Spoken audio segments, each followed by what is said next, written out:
Friends and welcome to गोला मैकटेक। आज का जो मैंने टॉपिक चूज़ किया है वो है वेंकल इंजन, और इन्हीं इंजन को रोटरी इंजन भी बोला जाता है। तो सबसे पहले इंट्रोडक्शन देखते हैं क्या है। तो वेंकल इंजन जो होते हैं वो एक नॉर्मल इंटरनल कंबशन इंजन्स हैं जो कि इसेंट्रिक रोटरी डिज़ाइन के थ्रू प्रेशर को रोटेटिंग मोशन में कन्वर्ट कर देते हैं। इनका प्रिंसिपल नॉर्मल एक 4 स्ट्रोक इंजन जैसा ही होता है, लेकिन इनकी वर्किंग थोड़ी अलग होती है। ये एक डिसअसेंबल्ड मैंने रोटरी इंजन की एक इमेज दिखाई है। इसमें ये है, इसे इसेंट्रिक शाफ्ट बोलते हैं। ये साइड हाउसिंग है, यहाँ पे ये इंटरनल गियर वाला पार्ट है, ये स्टेशनरी गियर है, इसके अंदर इंटरनल गियर्स बने रहते हैं। उसके बाद ये जो चीज़ आप ये रोटर देख रहे हैं, ये जो है ये रोटरी हाउसिंग है जिसके अंदर ये रोटर रहता है। उसके बाद जो इसके इस तरफ वाले कवरिंग है उसे बोलते हैं साइड हाउसिंग। और आप ये देख सकते हैं इधर फिर से एक रोटर हाउसिंग देखने को मिल रही है आपको, इसके अंदर ये दूसरा रोटर रहता है। उसके बाद इस तरफ साइड हाउसिंग रहती है, फिर इधर एक स्टेशनरी गियर रहते हैं। ये सारा असेंबल्ड होता है आगे। तो इसमें सारा फिर से दिखाया हुआ है, ये साइड हाउसिंग है, फिर रोटरी हाउसिंग है, फिर साइड हाउसिंग है, फिर रोटरी हाउसिंग, फिर साइड हाउसिंग है। उसके बाद ये इनलेट मैनिफोल्ड है, ये आउटलेट मैनिफोल्ड है, ये सेंट्रिक शाफ्ट है। ओके, तो और उसके बाद आप यहाँ से देख सकते हैं ये स्टेशनरी गियर हैं, इसके अंदर इंटरनल गियर्स हैं और ये रोटर्स हैं। तो ये कुछ इस तरह से असेंबल्ड रहता है। ये आप देख सकते हैं, ये जो बीच में सबसे आपको ये सर्कल दिख रहा है, ये हमारा इसेंट्रिक शाफ्ट का ये इसेंट्रिक शाफ्ट है। उसके ऊपर ये जो हमने गियर लगाया हुआ है ये हमारा स्टेशनरी गियर है। उसके बाद आप ये जो ऊपर गियर देख रहे हैं, इसके ऊपर जो यहाँ पे लगा हुआ है ये हमारा इंटरनल गियर्स ऑफ रोटर है। अब ये जो आप देख रहे हैं ट्रायंगुलर पार्ट टाइप ये जो सिस्टम है ये रोटर है। ये जो आप देख रहे हैं आसपास जिसके अंदर ये रोटर है उसे बोलते हैं रोटर हाउसिंग। इसके जो पीछे आप देख रहे हैं जिसके अंदर 2 कैविटियाँ बनी हुई है ये हमारा साइड हाउसिंग रहता है। ठीक है, इसके आगे चलते हैं। ये फिर से मैंने एक इमेज दिखाने की कोशिश करी है, इसके अंदर फिर से वही है, ये रोटर है, ये हमारी सेंट्रिक शाफ्ट है, ये इंटरनल गियर्स हैं। इसके अंदर मैं बेसिकली ये बताना चाहता हूँ, ये जो आप कैविटीज़ देख रहे हैं बनी हुई, ये जो कैविटीज़ हैं ये सारी हमारी वाटर जेट के लिए हैं और कूलेंट के लिए हैं, जिससे हमारा कूलिंग रहे सिस्टम की। इसके अंदर हमारा एक तरफ से ऑयल भी आता है, ऑयल के लिए सप्लाई भी इन्हीं होल्स के थ्रू दे रखे होते हैं। यहाँ पे टेंशन स्क्रू लगे होते हैं जो पूरे इंजन को बांध के रखते हैं। बाकी आगे चलते हैं। ये मैंने एक रोटर बनाने की कोशिश करी है और दिखाने की कोशिश करी है, जहाँ पे आप देख सकते हैं ये जो ग्रूव बना हुआ है कंबशन के लिए होता है। यहाँ पे कंबशन इसके अंदर ग्रूव के अंदर होता है सारा कंबशन। ये आप देख सकते हैं यहाँ पे इसेंट्रिक शाफ्ट लगाने के लिए वो है। अब ये जो नीचे जो आप देख सकते हैं, ये जो नीचे डायग्राम दे रखा है, फोटो दे रखी है, ये एक इसेंट्रिक शाफ्ट का है। आप देख सकते हैं यहाँ पे लोब्स बने हुए हैं। तो जैसे एक नॉर्मल कैम शाफ्ट हमारी होती थी उसी तरह से इसमें लोब बने रहते हैं। और ये इसेंट्रिक रहते हैं थोड़े से इस वाले उससे हमारे इसके डाया से इसके डाया से थोड़े इसेंट्रिक रहते हैं इसके सेंटर से। ठीक है, तो आगे चलते हैं। इस वाले फ़ोटो से मैं आपको दिखाना चाहता हूँ, इसमें 2 तरह की सील जो बेसिकली होती है वो होती है एक एपेक्स सील और एक होती है फेस सील्स। फेस सील्स यहाँ लगी होती है और एपेक्स सील इसके कॉर्नर पे लगी रहती है। इनको कॉर्नर सील्स भी बोला जाता है। एपेक्स सील्स सबसे ज़्यादा इंपॉर्टेंट होती है क्योंकि जब कंबशन होता है तो लीकेज ना हो गैसेस की, एपेक्स सील्स बहुत ज़्यादा ज़रूरी होती हैं।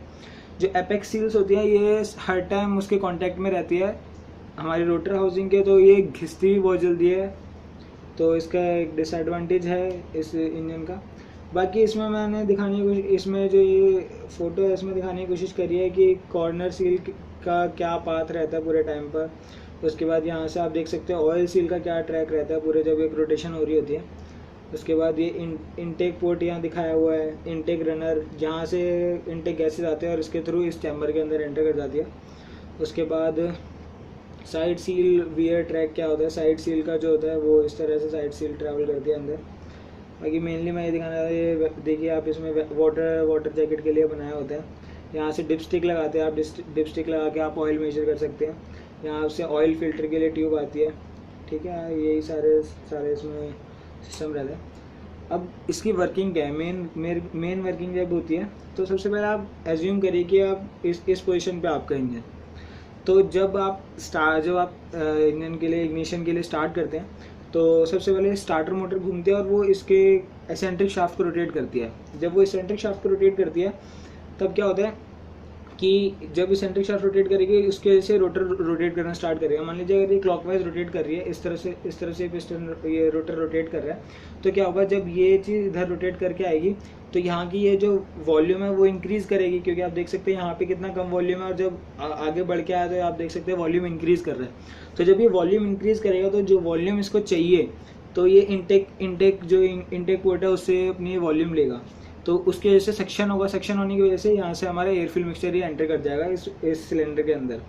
तो जब ये आगे जाएगा तो आप देख सकते हैं जब और आगे रोटेट कर रहा है तो फिर ये इतनी बड़ी वॉल्यूम कंप्रेस होनी स्टार्ट हो रही है और इतनी कम वॉल्यूम हो रही है। उसके बाद आप देख सकते हैं जब इस पोजीशन पे आएगा तो मैक्सिमम कंप्रेशन हो रखा है। तो इस टाइम पर इसको कुछ इस तरह से डिज़ाइन किया जाता है कि इस टाइम पर इतना कंप्रेशन हमें मिल जाए कि हमें एक स्पेसिफिक टेम्परेचर प्रेशर पे हमारा एयर फिल मिक्सचर हो जाए। उसके बाद जब यहाँ पर हमारा एयर फिल मिक्सचर होता है स्पेसिफिक टेम्परेचर प्रेशर पर, तब हम यहाँ पे स्पार्क देते हैं, जैसे हम एक नॉर्मली एक 4 स्ट्रोक इंजन में देते हैं वैसे हम यहाँ पे एक स्पार्क देते हैं। इसकी वजह से जो हमारा फ्यूल है वो इग्निशन स्टार्ट होता है। फ्यूल का इग्निशन स्टार्ट होने की वजह से एक फोर्स लगाता है वो इस हमारे रोटर पर, जो इसको पुश करता है नीचे की तरफ। लेकिन जब जैसे आप जानते हैं कि मूवमेंट की वजह से ये जो रोटर है वो इस मूवमेंट में रहने की कोशिश करता है, इसी मोशन में रहने की कोशिश करता है और थोड़ा आगे की तरफ मूव करने की कोशिश करता है। जब आगे की तरफ मूव करने की कोशिश करता है और ये फोर्सेस फैलने की कोशिश करती हैं तो वो एक फोर्स लगाती है जिसकी वजह से ये और आगे की तरफ रोटेट करता है। जब आगे की तरफ रोटेट करेगा तो आगे देख सकते हैं आप यहाँ पे वॉल्यूम बढ़ रही है। जब आगे रोटेट करेगा देखिए आप यहाँ से देखिए कितनी बड़ी वॉल्यूम है और यहाँ पे कितनी कम वॉल्यूम है। तो इस तरफ जाएगा तो इतनी बड़ी वॉल्यूम होगी। तो अब आप देखेंगे इससे जब रोटेट करेगा तो फिर आप देख सकते हैं आगे जाके वॉल्यूम बढ़ रही है। और उसके बाद जब एग्जॉस्ट वाल्व से आगे ये हमारा रोटर मूव कर जाएगा तो जो एग्जॉस्ट वाल्व ओपन हो जाएगा और सारी जो भी एग्जॉस्ट गैसेज है वो हमारे एग्जॉस्ट के थ्रू निकल जाएंगी। तो ये बेसिक वर्किंग है कैसे ये रोटर काम करता है। ये भी 4 स्ट्रोक्स हैं इसके, normal, intake, compression, power, exhaust. अब आप देखेंगे इसकी जो दूसरी साइड है, जब इसका इंटेक हो रहा था तब इसका एग्जॉस्ट हो रहा था। देख सकते हैं आप यहाँ पे इस साइड का इंटेक हो रहा है और इस साइड का एग्जॉस्ट हो रहा है। तो हम देख सकते हैं कि अगर हम एक साइड की जगह तीनों साइड्स को यूज़ करें, देखिए अब इस टाइम पे जब इसका कंप्रेशन हो रहा है तो ये साइड हमारे इंटेक कर सकती है। तो हमने क्या किया, इस साइड पे इंटेक दे दिया। जब इस साइड पे इंटेक दे दिया तो जब इसका कंप्रेशन हो रहा था उस टाइम पे इसका कंप्रेशन होना स्टार्ट हुआ था। जब इसका इग्निशन हो रहा था, जब इसका कंप्रेशन स्टार्ट हो गया था कंप्रेशन होना, तो ये वाली जो सरफेस है वो इससे एक स्टेप पीछे चल रही है हमेशा। तो जब इसका पावर स्ट्रोक है तब इसका कंप्रेशन है, और जब इसका एक्सपेंशन है तब इसका पावर स्ट्रोक आने के इग्निशन स्टार्ट हो गया और इसके बाद पावर स्ट्रोक मिल जाएगा। उसके बाद अब आप देखेंगे जो थर्ड साइड है, जब इसका एग्जॉस्ट हो रहा था, जब उसका हमारा पावर स्ट्रोक मिल रहा था, तो थर्ड साइड जो है वो सेकंड साइड से एक स्टेप पीछे चल रही है। इसी तरह हमें 3 पिस्टन के काम एक ही हमें रोटर से मिल रहे हैं और 3 सिलेंडर के काम हमें सिर्फ एक सिलेंडर से मिल रहे हैं। तो इसकी सबसे बड़ी एडवांटेज यही है इस हमारे रोटरी इंजन्स की कि हमें 3 सिलेंडर्स के काम एक ही सिलेंडर में मिल जाते हैं, और इसी वजह से हमें कम मास में हमें उतनी पावर मिल जाती है। कम वेट हमें लगाना पड़ता है इंजन में और उतनी पावर हमें 3 गुना पावर हमें मिल जाती है। तो आप देख सकते हैं इधर मैंने ये डायग्राम दिया है जिससे कि आप इसको 4 स्ट्रोक नॉर्मल आईसी इंजन से आप कंपेयर कर सकते हैं। देखिए इसमें जब इंटेक होता है, नॉर्मल इंटेक यहाँ से इंटेक हो रहा है, तो आप यहाँ से इसका यहाँ पे इनलेट वॉल्व खुलता है और ये पिस्टन नीचे की तरफ मूव करता है, सेक्शन होता है उसकी वजह से ये नीचे की तरफ मूव करता है, और यहाँ से जब सेक्शन हो रहा है तो यहाँ पे फ्यूल आ रहा है। उसके बाद आप देखेंगे ये पिस्टन ऊपर मूव करता था और कंप्रेशन होता था। इसी तरह जब ये आगे रोटेट करेगा तो कंप्रेशन हो रहा है, देख सकते हैं आप इधर कितनी बड़ी वॉल्यूम या छोटी वॉल्यूम में कन्वर्ट हो रही है, तो कंप्रेशन हो रहा है। तो इस टाइम पे देख सकते हैं इधर कंप्रेशन साथ साथ हो रहा है। उसके बाद जब यहाँ पे मिनिमम वॉल्यूम हो जाती थी, क्लियरेंस वॉल्यूम में पहुँच जाता है, तो फिर यहाँ पे इग्निशन देते हैं, और यहाँ पे देखिए जब यहाँ पे मिनिमम पोजीशन पे होता है तब यहाँ पे आप इग्निशन देते हैं और ये पिस्टन नीचे की तरफ मूव करना स्टार्ट करता है फोर्सेस की वजह से, और इसमें इन्हीं फोर्सेस की वजह से आगे की तरफ रोटेट होने की कोशिश करता है। फिर एक्सपेंशन की वजह से और आगे जब एग्जॉस्ट वाल्व खुल जाता है तो ये एग्जॉस्ट गैसेज निकल जाती है। इसमें भी यही होता है, फिर जब एक्सपेंशन हो जाता है, एक्सपेंशन के बाद एग्जॉस्ट वाल्व खुलता है और सारी गैसेज एग्जॉस्ट हो जाती हैं। तो बेसिक आप कंपेयर कर सकते हैं इससे कैसे इन दोनों में क्या फ़र्क है। ये देखिए आप कैसे किस तरह से रोटर मूव करता है, आप इसको ज़रूर ध्यान दीजिएगा। देखिए आप ये बी वाला सर्कल और ए वाला सर्कल एक दूसरे से इसेंट्रिक है, देख सकते हैं आप।